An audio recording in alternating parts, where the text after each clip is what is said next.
All right. Easiest thing I've ever said to you, forget everything you know about fuel injection. You're like, that was easy. That's like erasing two characters. Backspace, backspace. Done! Because TCM fuel injection system is unlike anything we've studied so far. It's a very cool system that has absolutely no way of measuring air. It does not measure air.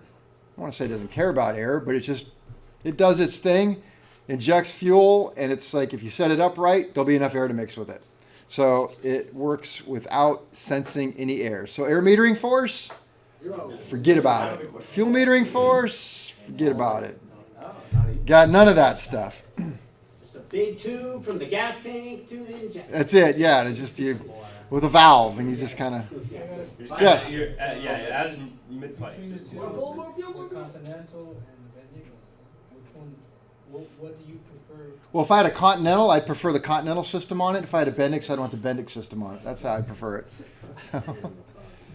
Yes. Can I take a guess on how it meters or how it determines how much fuel to put in? You can take a guess quietly by yourself in that corner right there.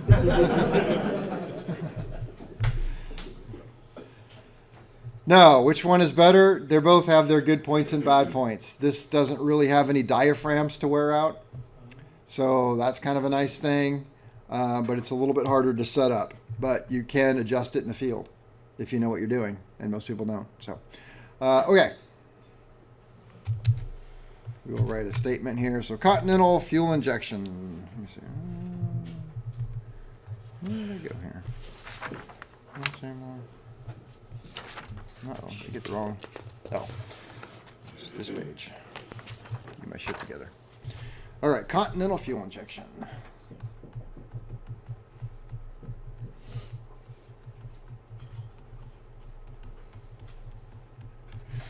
Or I call it the TCM fuel injection for Teledyne Continental Motors, which it really isn't anymore, I don't believe.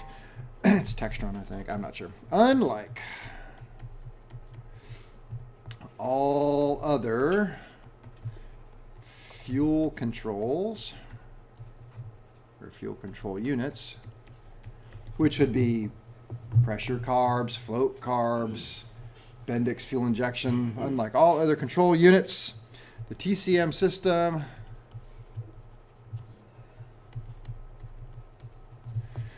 does not measure air. Does not measure air. But uses a unique, oh, that reminds me. How do you catch a unique rabbit? Unique up on it. It's funny if you unique up on it. All right. Not moving on until you laugh. Unique fuel pump to deliver the proper amount of fuel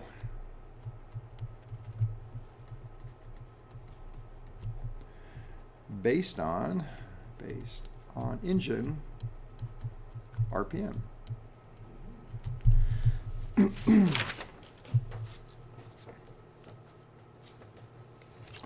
There are 4 basic parts to this. So 4 basic units, 4 basic units. 1, we have the fuel injection pump.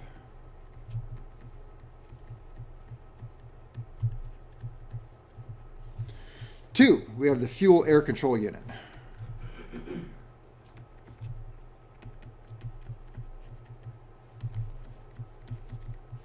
Or the FCU, fuel control unit.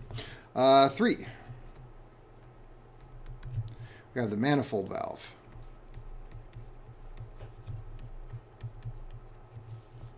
And 4, we have the discharge nozzles.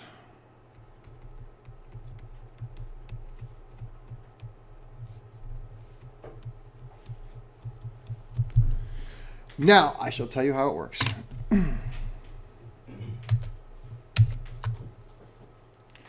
To start with, we will use this drawing right here, since I landed on this one. And I think that I shall import it over here so that I can draw better. There we go. Perfect. All right, so the way this works.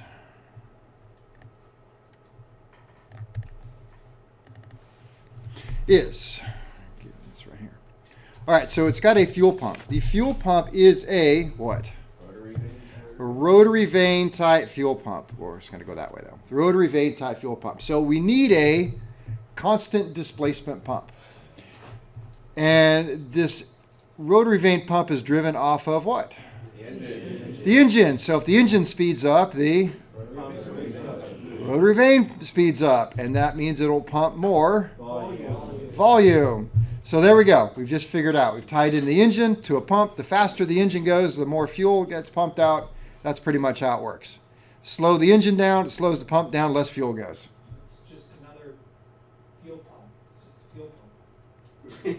Yeah. I agree. He's a little loopy, just. I don't buy it. So wait, is it a fuel pump? Yeah. They make it sound like this big fancy thing. Oh, it doesn't use air. It's just well, not even. Okay. regular gear pump. More or less. So it's a fuel pump. All right. So, but it works a little bit backwards in some respects. So right here we have, I don't want to call it the main metering jet because there is a main metering jet, but you got this jet right here and a relief valve. All right. So when it comes out of the pump, it's got basically two ways to go. One, two. Doesn't really go this way because this is a one-way valve. It only allows fuel to go that way. So they've got two ways to go. It's either going to go to the engine. Actually, it's going to other components like to the fuel control, but we'll just say to the engine or recirculate. And I don't want to say it takes the path of least resistance. It's going to split. A certain amount of fuel is going to go to the engine and a certain amount of fuel is going to go around. But the easier I make it for the fuel to go this way, the more fuel goes that way. And the less fuel goes out to the engine. Right? So yeah, it has a choice. The easier it is to bypass, the more you're going to bypass. Follow me so far? All right. So at low RPMs, where this thing isn't turning very fast, this orifice is going to be too big. It's too big to do any metering, right? So if you have a garden hose and you have an orifice that's this big around, it doesn't really care, does it? You got to get something small before the hose starts to have, oh, that's tiny. Now it makes a big difference. So if an orifice is too big and the flow is too low, the orifice does no good, right? Okay. So at low speeds, this orifice is useless. It will not meter fuel at all. It's just figure the pipe is half full and just kind of flows up through there. It's like, yeah, whatever. It's not like that, but figure that. So you have to put a low end pressure relief valve on here. So this right here is a pressure relief valve that works at low end because it will actually block off all the fuel. We set a spring on it. We could say, oh, I want you to open at 5 PSI. I'm just making up numbers here, but I'm close. So 5 PSI. So this orifice here will not regulate it to 5 PSI, but this will. So we go slow. And it will open at 5 PSI, so we have, say, 5 PSI here. But if the pump is putting out enough volume, 5 PSI worth is going to go that way. That sounds terrible, and the rest goes off to the engine. Then as we speed up the pump, it's going to pump out more fuel. Well, this is already open, so what's it going to do? It's just going to push it back further and dump more fuel, and it's not really regulating now at idle. It's just dumping away. It's much easier to bypass. Well, now we'll add in an orifice right there. So at higher speeds, the orifice kind of takes over and limits how much fuel will go around this way. So by controlling how much we recirculate, we're really controlling how much we send to the engine. Yeah. What about the third pathway up top? Because it looks like it can split into those. Huh. I never noticed that. I have no idea. Thank you for bringing it up. I will get to it. Calm down. Can only explain one thing at a time. You explain everything at once. I know. All right. Yeah. All right. So I know it got hot in here. Did you turn that off? Gabe is back there touching it. Gabe.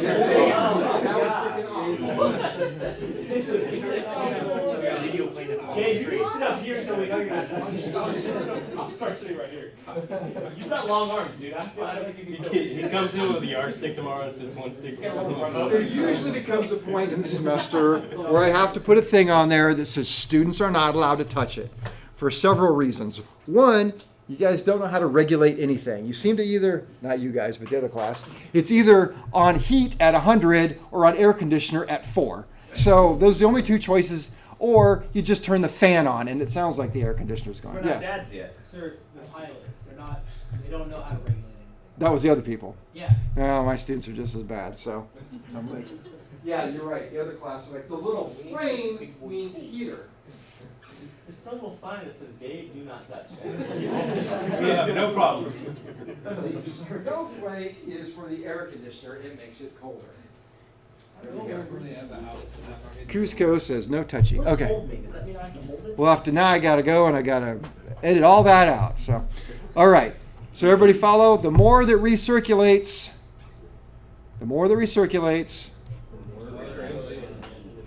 the less goes to the engine. Okay, because the pump's going to put out a certain volume of fluid. It's got to go somewhere. It's either going to go that way or that way. And the more that goes up, less goes to the engine. So if the engine's running too rich, what do? Widen the orifice, recirculate more. Got it? Okay. Now, because Stephen can't wait one more second, there is a small passageway that goes up this way and this way to an ejector. It's just a little venturi that creates a low pressure. It is the vapor return to the tank. So air bubbles that are generated go up to here. But now I'm backwards because normally I come back over here first. I say, well, fuel has to come in from the boost pump and it goes through the squirrel chamber. And what it does is it goes roundy round and that causes the vapors to float to the top where they are ejected to the tank. Follow? Yep. Okay, so this is called the squirrel chamber. All right. Squirrel chamber. Squirrel or swirl? What do you think I'm saying? I think it's a squirrel. One time I said squirrel for like the entire day, and finally somebody goes, Kevin, are you saying squirrel? I'm like, yeah, I was. Just wanted to see how long it'd take you to notice. It took him an hour before somebody said something. So it is a swirl chamber, or SW whirl, swirl chamber. Okay, so fuel comes in from this. Well, since we're on that topic, it comes in from the. Oh, the boost pump. Oh yeah, because it says boost pump. How do you think I knew that? It comes in from the electric boost pump, and it swirls through here, and it goes here, and it can't get through. So if I'm starting the engine, how do I get fuel through? A bypass. A one-way. A little bypass. It comes around, but it gets to this point, and it still gets a choice that way or that way. The only problem is the electric boost pump, it either has a high-speed or a low-speed boost pump in this case. So it's not tied to engine RPM, so the whole thing is a little stupid, right? The little brain section here doesn't work. And so it just, you have two choices of fuel, a little bit or a lot of it, and you've got to figure out how to run it off of that. So yeah, it works great for priming the engine. It comes through the swirl chamber, it goes through here. Some goes that way. This goes off the engine to prime the engine.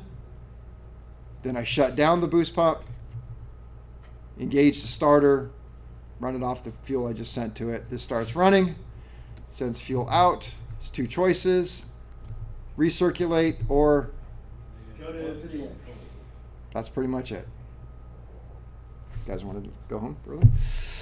All right. There's not a lot, so that's the pump. All right. So on some of the old pumps, this was a fixed orifice.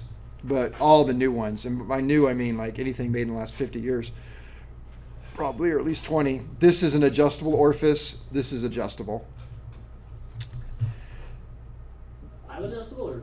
It is, I almost hesitate to say mechanic adjustable. There are 4 adjustments on these. You cannot touch this one or this one unless you have calibrated gauges and proper instrumentation. Proper instrumentation, which means calibrated gauges, installed into the engine, and you have the proper documentation, you know what you're setting it up for. and it takes a while. So talking about that boost pump, when you're starting it up, would Huh? that low pressure relief valve be pushed forward by the boost pump pressure? Is that? Right here, Yeah. it's got a spring. It's going to hold it there. Okay. So the spring's just going to do it. Well, also the pressure from the boost pump too, right? Or not really? Not really. That's the problem. No, because it just doesn't. I know what you're saying. It's like, well, it's going to press on that and press it closed, but I don't Okay. think it has anything to do with that. In fact, the more I think about how it actually is constructed with the diaphragm and all that, it's on the other side. So, yes. So the two lines in the middle, that's a jet, right? This right here? Yeah. Yep. And then the relief valve is the spring piece. Yep. So this is the low end pressure relief valve, high end metering orifice. Low end pressure relief, high end orifice. What does high end mean? It only works at High RPM. This only works at low. low RPM. So when you're actually setting this up, you have to idle the engine, you get it warm up, you idle the engine, and you set up your instrumentation. They let you do it with just pressure gauges, but if you have a nice system, I have a picture of it. Let's see. Getting ahead, but whatever. There we go. If you have one of these called a portatest, which I can't even find one. I mean, I know where there's one, but it's not for sale. And this is what I used in the field. It actually has pressure gauges and flow gauges. So it's really, really difficult to get your pressure and your flow just perfect. But oh man, does it set up an engine nice. So you'll run it at low RPM and you'll set up your low end pressure and your low end fuel flow. Then you increase RPM, you go to whatever RPM they tell you, it's a higher end RPM, then you adjust the high end orifice and its flow. Then you back it back down to idle, and by then your low end's going to be all messed up. So you readjust your low end, then you take it back to high end, and you do the high end again, and you just go back and forth until you get them both just perfect, and it takes a little while.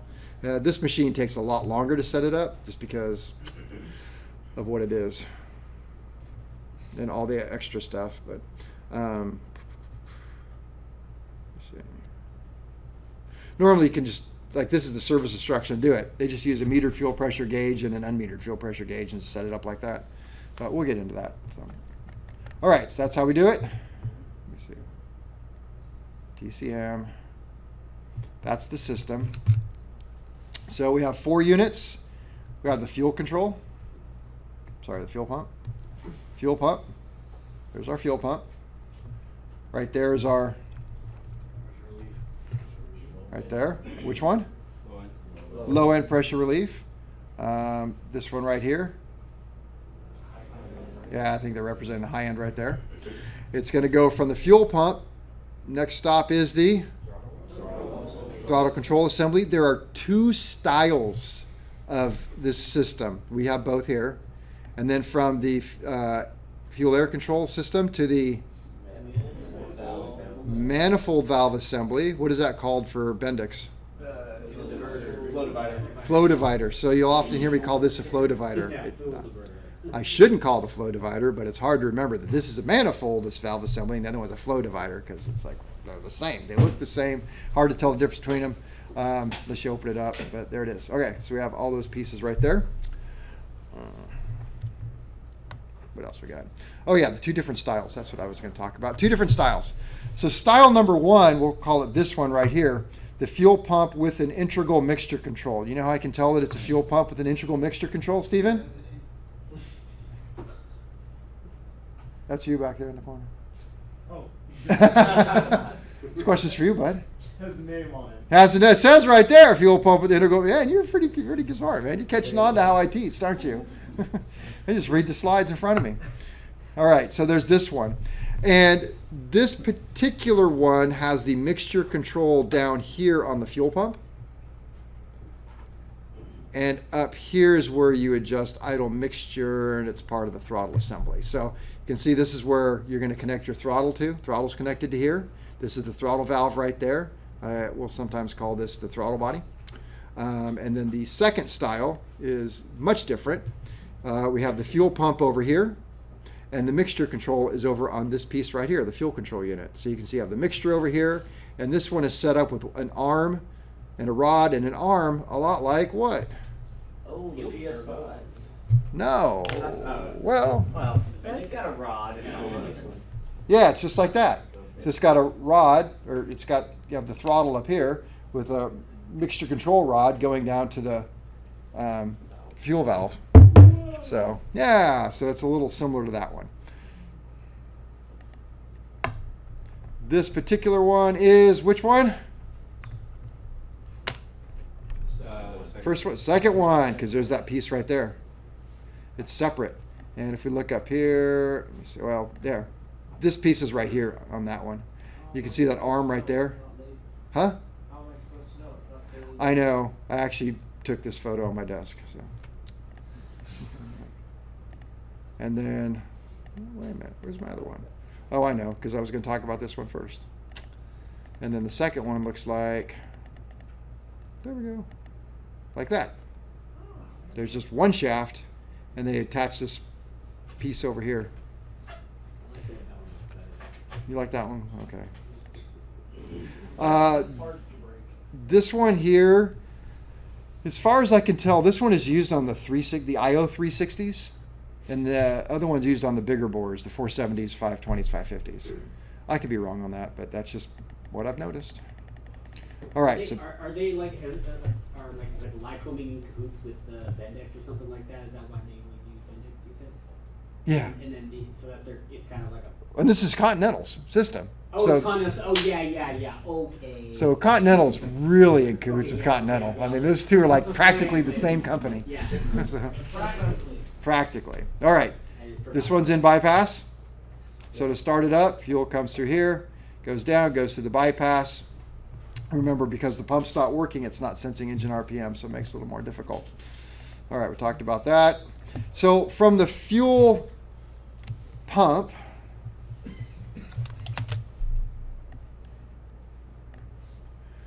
and I will do like more in depth here, but just an overview.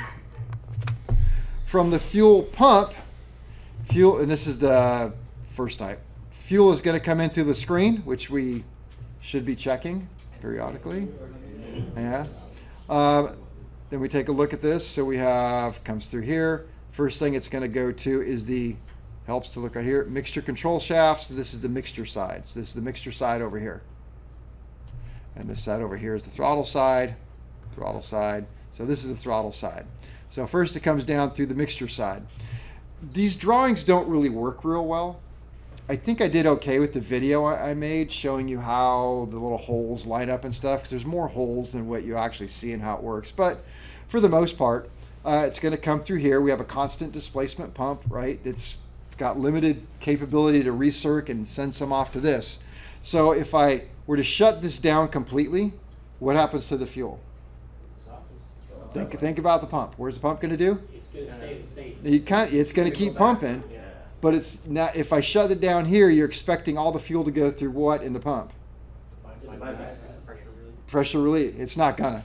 That's too much, right? It's the holes are too small because it's designed to send a certain amount out to the engine. So if you shut this down completely, you're going to break stuff. Probably shear the shaft on the pump. So you have to have a return. So fuel through the mixture is going to come into here. Some is going to be allowed to go off to the engine, and what if you were to shut this down completely here, then it all goes out back here to the pump.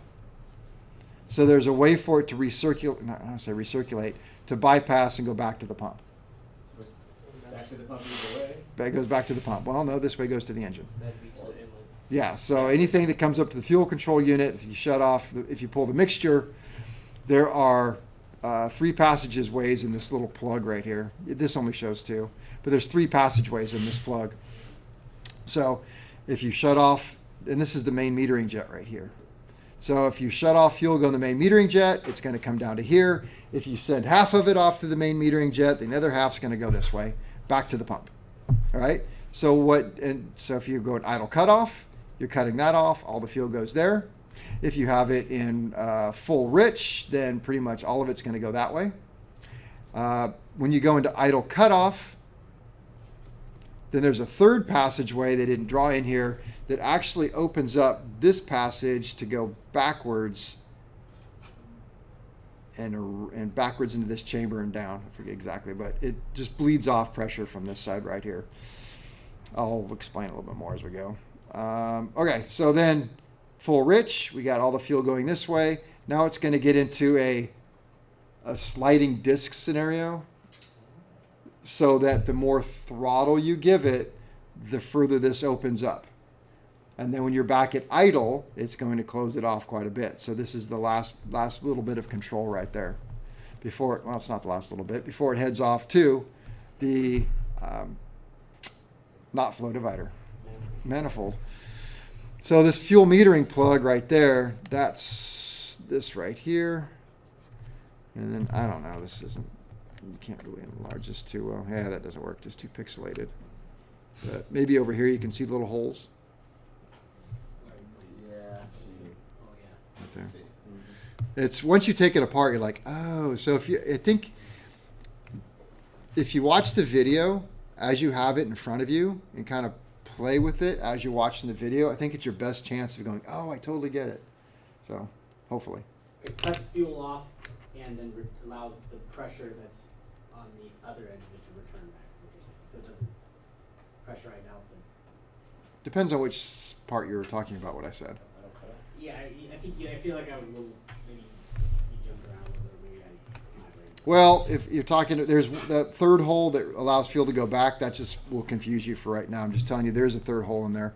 I'm aware of it. You can see 1, 2, 3 holes in that. But right here you got 1, 2 holes.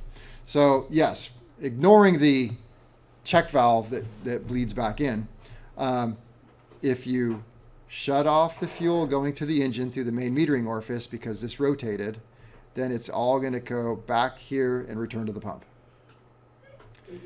As you lean it out, it's going to send less this way, and whatever doesn't go that way has to go that way back to the pump.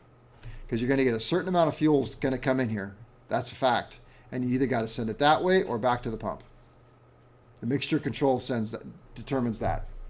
Then after the mixture control, you've got a sliding valve right there that it can either start blocking off. Well, that's going to increase pressure here, which is going to cause more to go that way. Follow? All right, we just leave it right there, and everybody's good? Okay. What's next? Oh, this is just black and white version of that turned around. Still doesn't have all the holes. All right, want to talk about this system? I don't want to confuse you. All right, so this is the other system. Well, actually, you know what? Let's go back to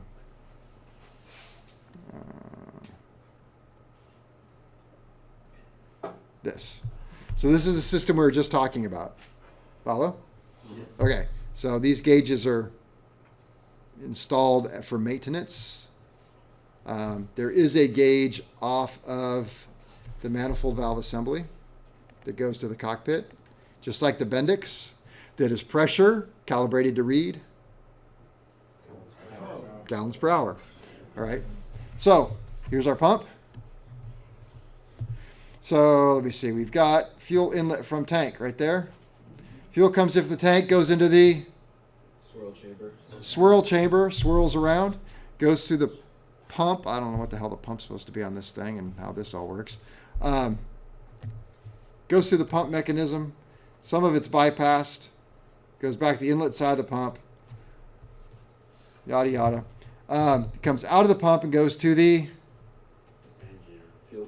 fuel control, where it goes through a, first thing, screen. Then it hits the mixture or throttle side. Mixture you can see because the throttle's right over here. Goes through the mixture side. If we have an idle cutoff, where does that fuel go?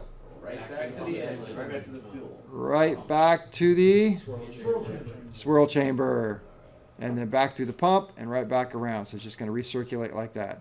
But if we have it in, say, full rich, wide open throttle, that it's going to come through here, go through the main metering orifice, go through the throttle valve, up this into the manifold valve assembly. When it gets to the manifold valve assembly, the Bendix had 3 functions. What were those 3 functions?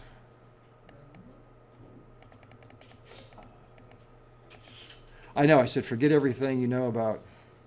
Yeah, we believe you. I know, now you did. To shut off. What did it have on the bottom? The V-valve. V-slots. What were the V-slots for? Metering fuel. Metering fuel. Continental goes through pretty great lengths to make sure you don't meter any fuel. So it does not and shall not meter fuel. And to do that, they do a double poppet.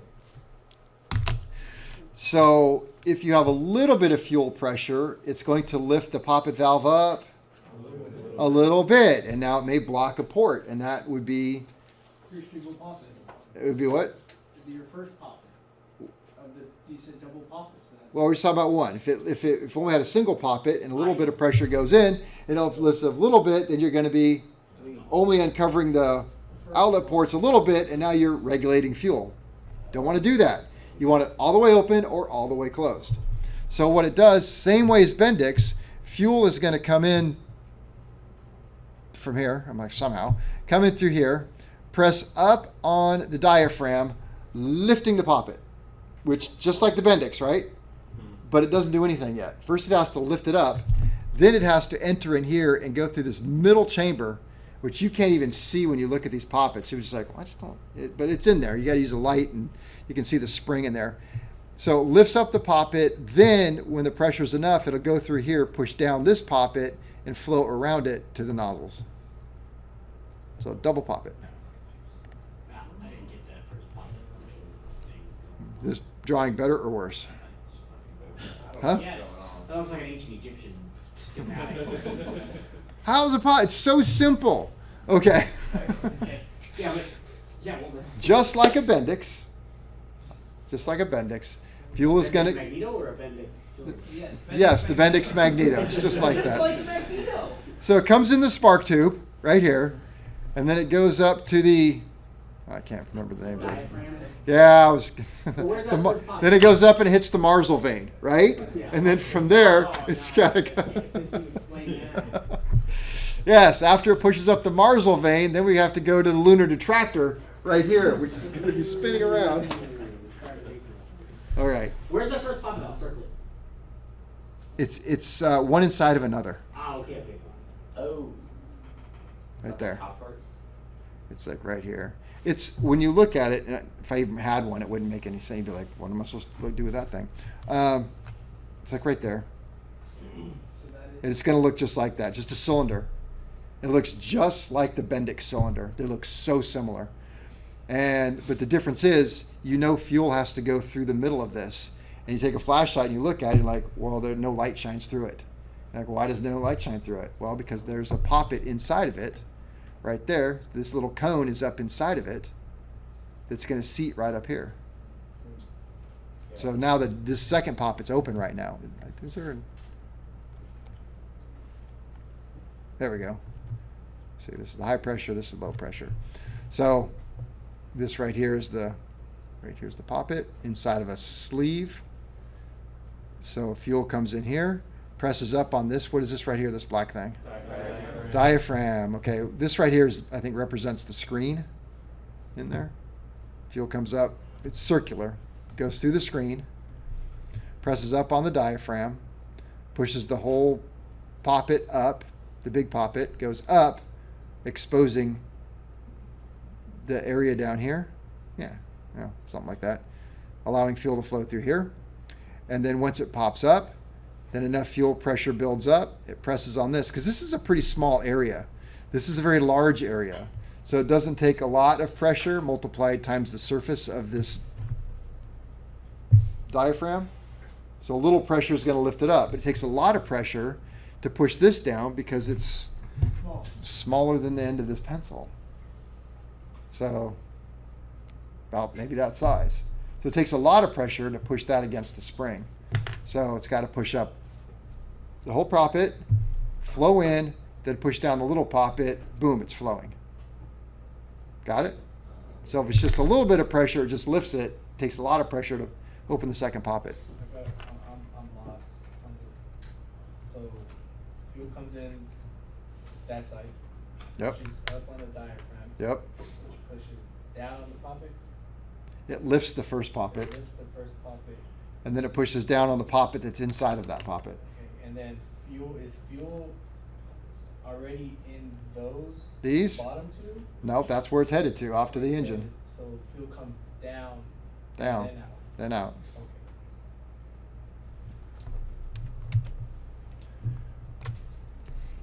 Let's see, so this is gonna go bad for me, I know it. Imagine how it is for us right now. So there's the, there's the first poppet, right, with, I'm not sure how to draw the top right there, but it's got the diaphragm. So it pushes up, it's gonna lift this whole thing up. But inside of there, it kind of looks like this. Right, and then there's a double poppet that's gonna sit right here.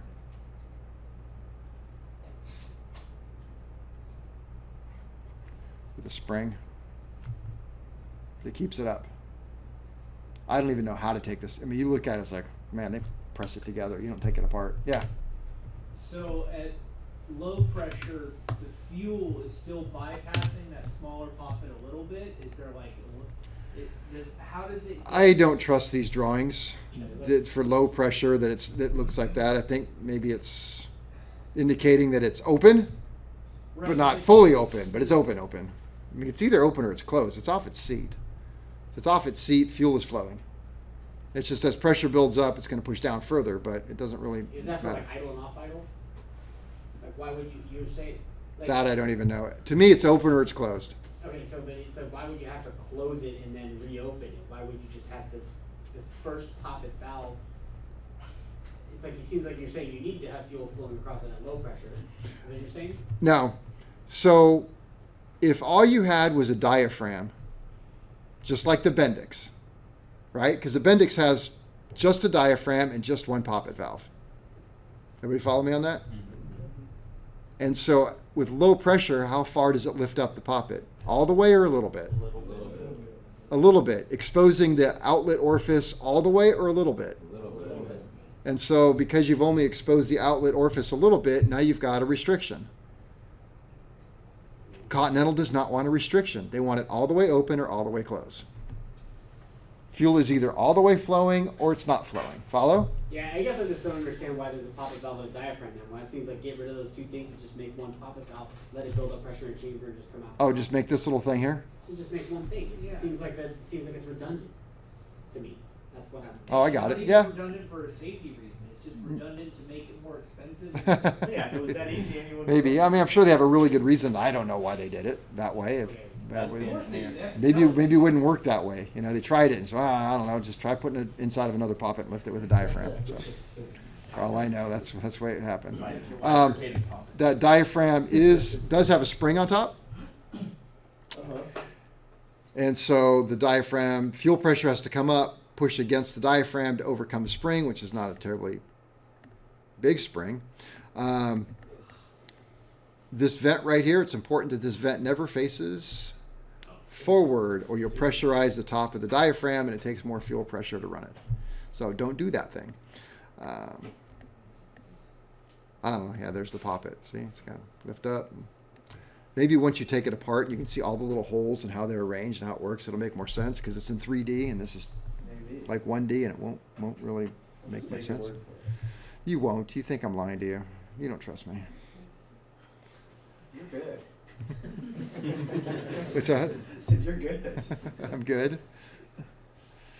Okay, the other system, let's see. This system right here, we'll call it the smaller system for the 360s, just because that's what I think they all go on. You'll notice it doesn't have that shaft, right? But it's going to be the same basic operating principle. Your book does not give you a diagram on how this one works, because they don't care. So I will... So we shouldn't either. You don't have to care. It's just that it's a 50% chance you're going to get handed this system for your oral. So it's completely up to you. 50%. Okay, so there's a good chance I won't. Yeah. So you're saying there's a 50% chance I won't. Glass half full, glass half empty. There was already a 50% chance you weren't going to understand any of this anyway, so how does that work out? Everything's a 50%. Okay, so what's happening here? On this thing, it is very much identical. The pump is a same operating principle. All right, so you're going to have the comes in, goes, the first thing it hits is the what? Swirl chamber. Swirl chamber. This drawing does not accurately depict it, but it goes through the low pressure relief valve and the high end metering orifice. Included in that is a mixture control that adjusts, and yeah, this picture does not do it, drawing does not do it justice, because the way it comes in, it goes through the middle of the shaft and how the holes line up and all this, but I can't do it with this drawing, but there's a mixture control. So number one, you've got the recirculating system in the pump like we just talked about, right? And then instead of sending it off to the fuel control unit where you have a mixture that will either send it to the engine or back around to the pump, they just said, why don't we just put it right here? So now it'll either send it around through the pump, which you can't see until you take it apart, or off to the engine. You follow? Yeah. Okay. So it's right there. Either it's going to recirculate it, which you can't see, or off to the engine, which is the same thing as saying this system, it sends it from the pump to the mixture control down here, pump, mixture control, or it either sends it Back. to the engine or back to the pump via hose, right? Same thing. On this one, you have to be able to adjust the amount of fuel and air. And the way it works is if you lengthen or shorten this rod, it's like lengthening or shortening this rod, right? If that right there, the throttle's right there and it's too much fuel, you just change the rod, which changes where this is, which closes the orifice and closes off some of the fuel. That's how you fine tune it. Well, that's exactly how you set the idle mixture on this one. So you set the throttle plate in idle, and then if you shorten or lengthen the screw, it changes exactly where an orifice is in this throttle valve over here, which controls precisely how much fuel you're going to get. It's the exact same concept as what we just did there. Follow? Okay. No, you don't. That's okay. But with this system, there's no rod. They just bolted it all to the side of it.